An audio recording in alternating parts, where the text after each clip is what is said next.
Ladies and gentlemen, Jay Haft here in an undisclosed location. Back on my campaign for public awareness. It says, whoever circumstance described the section falsifies, conceals, or cover up any trick, scheme, or device, material fact, makes any materially false, fictitious, or fraudulent statement or misrepresentation, or makes or uses any false writing or document, knowing the same to contain any material false, fictitious, or fraudulent statements. This is special disaster fraud. Then the block grant. I showed you this before, how the city got the $3.7 million, and then gave the money for an illegal development. Okay, and then the grant's responsibilities and stuff. It basically has to be used for its intended purpose. Though, so I said I was going to go through the relocation plan, and here it is, folks. City of Beaver Dam downtown. City of Beaver Dam. This SRF group, March 6th.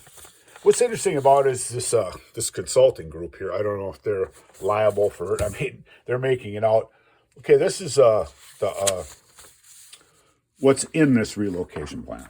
Okay, and this is what they call a feasibility analysis and stuff like that. And it goes through. These are the corresponding. There'll be pictures. This is kind of like a code for the property, and it says what they got for money and stuff like that. This is their feasibility analysis for 12R. Okay. This is another feasibility analysis for these 1, 2, 3C, and that one's vacant.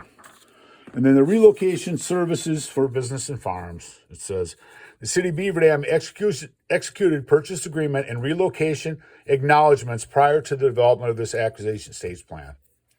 Well, you're supposed to have the relocation plan done before you come in and threaten people on the radio and all this. I kind of went through all that there. This is another one with the feasibility analysis. And these are the relocation services for residential occupants. City of Beaver Dam executed purchase agreements and relocation prior to development of it. This is the stuff, the people that rented like apartments and stuff, and none of them never got it done. I don't care about them. This is a map of the area. If you look real close, my building 203, I'm in the boundaries. And when you apply for a project and you get the money on this, you have the boundaries. You can't just mix and match. You can't just leave one building and continue to threaten and blackmail them. You can't take and build a flood wall everywhere except up to my property, which they could have done because they're already building it. But that would help Jay. But they don't want to do that. And this is a feasibility analysis, and this is my building, 8C, and it was a tavern, of course. 14 years, 1,000 square feet, estimated annual gross income. They didn't care. $94,000 is the estimated value of my building. Okay, so if for instance 65% would have been somewhere around $70,000. Okay, and then later the assessed value with the same continuing threats. Okay, so the range of the sale price on the properties was $69,000 to $360,000. If you wanted to build a place like that right now, it wouldn't be cheap. Okay, the moving costs, they put down $10,000. So they put down $190,000 is what they received for my building. The $10,000 moving cost, the owner replacement $50,000, which I was showing you yesterday how everybody should get that because they interfered with their businesses 100%. Closing incidental costs, they ended up charging me for that too. Undetermined reestablishment, $10,000. These are photographs of the buildings to be acquired. There's my building. There's the Cash Today, which is next door. And then it goes through on here. It says property owners not interested time of in offering his property for sale. The city would not pursue it. The owner would not pursue it. The DNR is going to order your building down. That's pursuing. I'm sorry. Property owner is notified by the Department of Natural Resources that they intend to seek removal because of its location during the river. A relocation rights brochure has been given to them. Okay.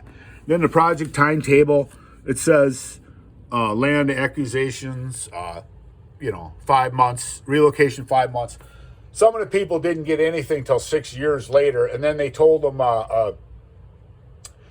that they weren't going to get into relocation because they didn't relocate. It's like, who are these people? They're 100% responsible for the losses and damages of the Commerce Department, state of Wisconsin, the city of Beaver Dam, and the DNR. It's a huge conspiracy. Will the relocation timetable be set? No. Well, they didn't give them any money. Agency carrying out a project having displaced person? No. Is there any public? It's just the whole thing is just like a huge fraud. So now this is interesting. It says the project description, and then if the replacement payment will not be based on the asking price of the selected comparable, explain the basis and method. Payments will be based on the asking price.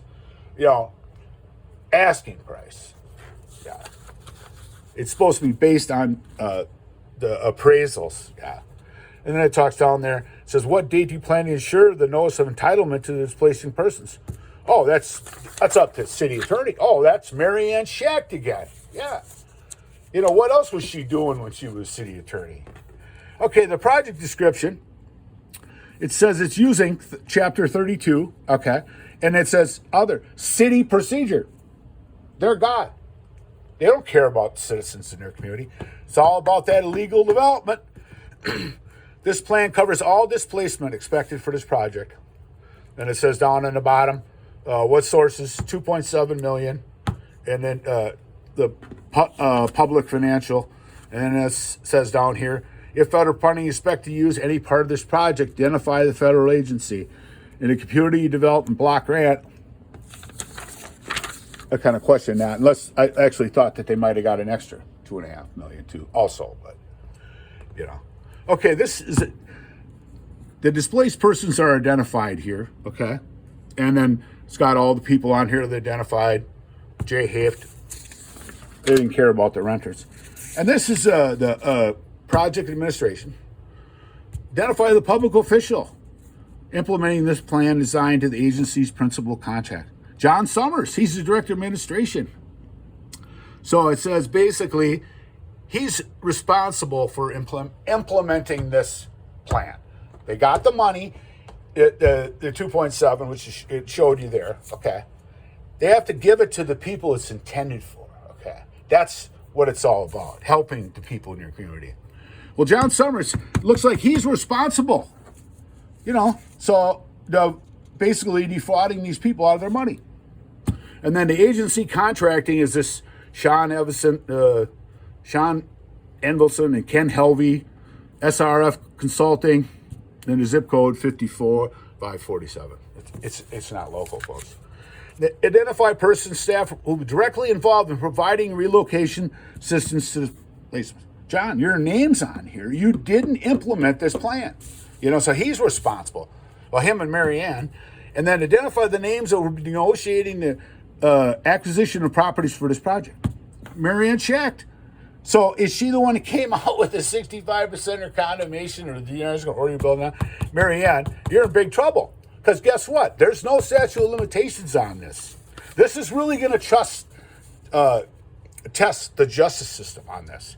Decides the need for a field office. Nah, they don't need a field office. Okay, this is an attachment, and these are all the people involved in this. And then upon acquisition, the city will assume responsibility for the maintenance of all buildings. You see, it's maintenance of all buildings in a condition free of any immediate or threatening condition. They actually paid to fix the buildings on the one wall. It was a bike shop at the time, which actually wasn't part of the project. Okay, they spent the money on there, but the mayor told me that they couldn't help at all because the DNR is going to order my building down. Okay, and eviction notices, and then pictures of property to be acquired, docks and Masonic Temple, and this is the comparable buildings. They just basically write down what they thought because they only did it in like a day. It's impossible. Public assisted housing, not available. Alternative housing, who cares? These are some of the other places that they had for business replacements. And then it says relocation plan insurances. So what's interesting about this is, excuse me, it's a cam work because I'm trying to talk and I got to look around this and stuff like that. I'm not a professional, but I try to do the best I can. It says on here, these are all the assurances that it's all done legally. Name of the head agency. Nobody signed it. Would you want to put your name on this? You know, the Commerce approved this plan, and they should have not done it. They've been warned about it, but you know, it's a tragedy. You know, the one. I'll just finish this off with the one property owner moved, had to fix their building, told them they couldn't fix it. They sat unopened for a while. Then they fixed their building, reopened their business.